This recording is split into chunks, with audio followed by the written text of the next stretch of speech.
What's up everybody, Sean here and thank you for joining me today. Before we begin, let's do a wristwatch check and today's theme is Fuel Watches, so I am wearing the Hamilton Khaki Fuel Automatic. Now I just got this recently and it's quite an interesting story which I will share with you when I do the review of this watch. But the star of today's show is the Orient Defender II, so let's get into it. So given the number of dive watches that I've reviewed on this channel so far, you may be surprised to know that I am actually a bigger fan of fuel watches. I am a sucker for the highly legible dials at a glance that fuel and pilot watches tend to provide. So when I was searching for a worry-free automatic everyday beater, the Orient Defender II came up high on the list. Having had it for quite a while now, here's what I think about it.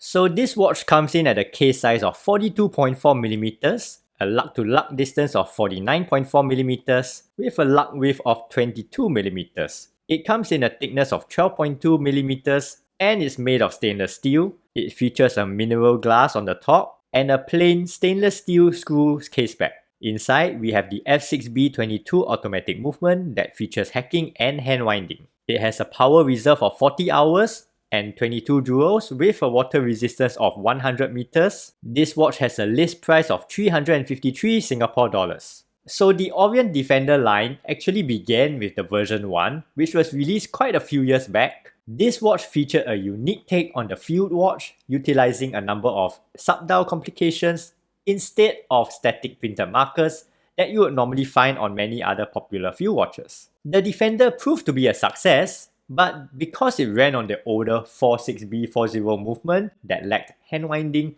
hacking, and quickset day changing, it did leave a bit on the table to be desired.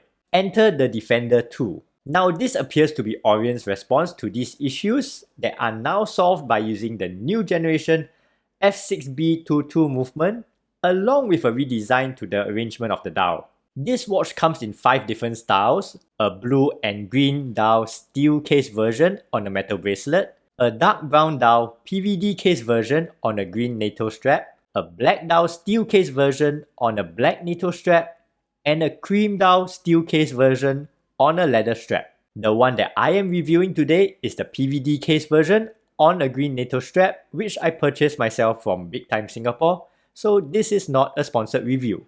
The case is a bit large for a field watch at 42.4mm, but it wears surprisingly well on my 6.25-inch wrist. This is probably due to the short 49.4mm lug-to-lug distance, and I have to say that it is actually one of the most comfortable watches I currently have, especially when I swap out the NATO for a 2-piece canvas strap. The case construction is a simple milled-out block of stainless steel, but boy does it look and feel solid. It is a no-nonsense case with a no-nonsense brushed finish all around the top that screams utility and durability above all else. Curiously though, they have gone with a polished finish in between and underneath the lugs, which makes me wonder what the motivation behind it was. Not to mention that the caseback is a very simple circular brush screw caseback with just the typical markings and Orient logo etched into it.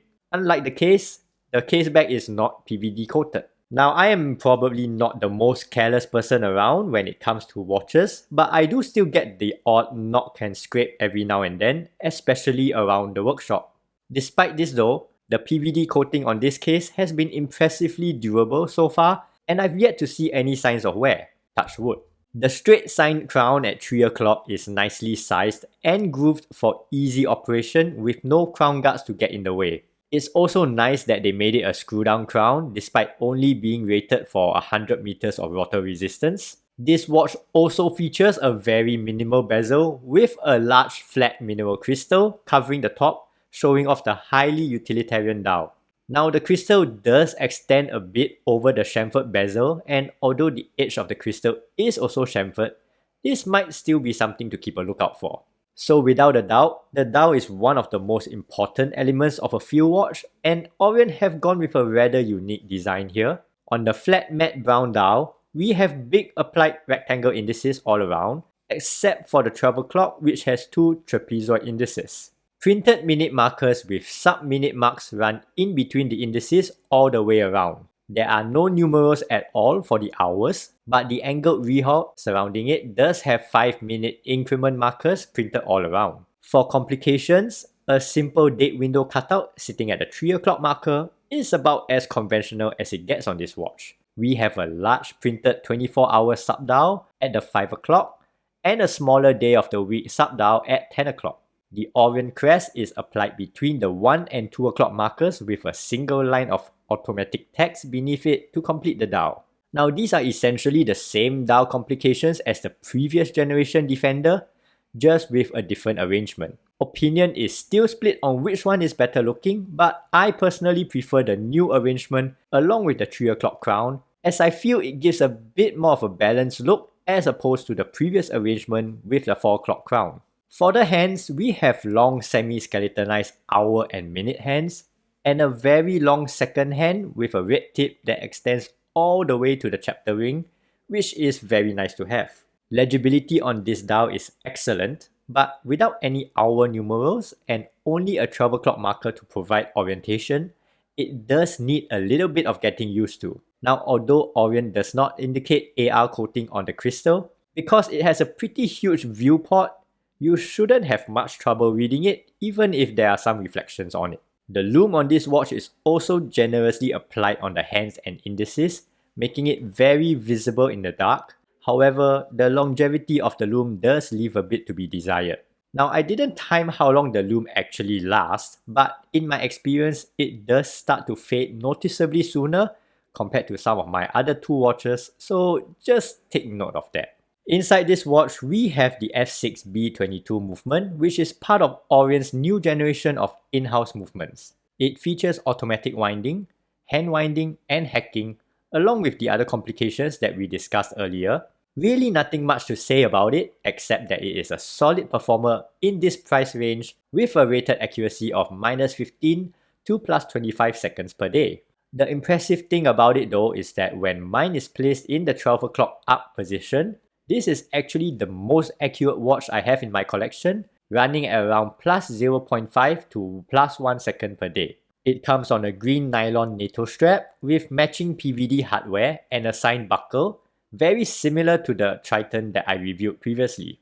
The strap isn't the most exquisite around, but it is very well made and perfectly fit for the intentions of this watch.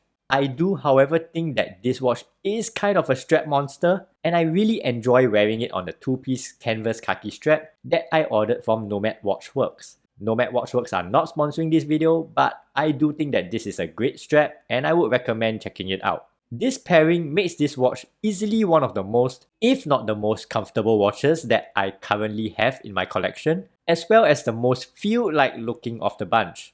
So there are definitely many field watch options on the market, plenty of iconic ones too at various price points. But if you are looking for an automatic watch that you wouldn't worry about knocking around, the Orient Defender II is definitely one of the top choices, even rivaling the popular Seiko 5. I primarily use this watch as the one that I switch to when I'm about to enter the workshop or when I'm going to do some hands-on work. I have also tested it for downhill mountain biking and it never once felt out of its depth.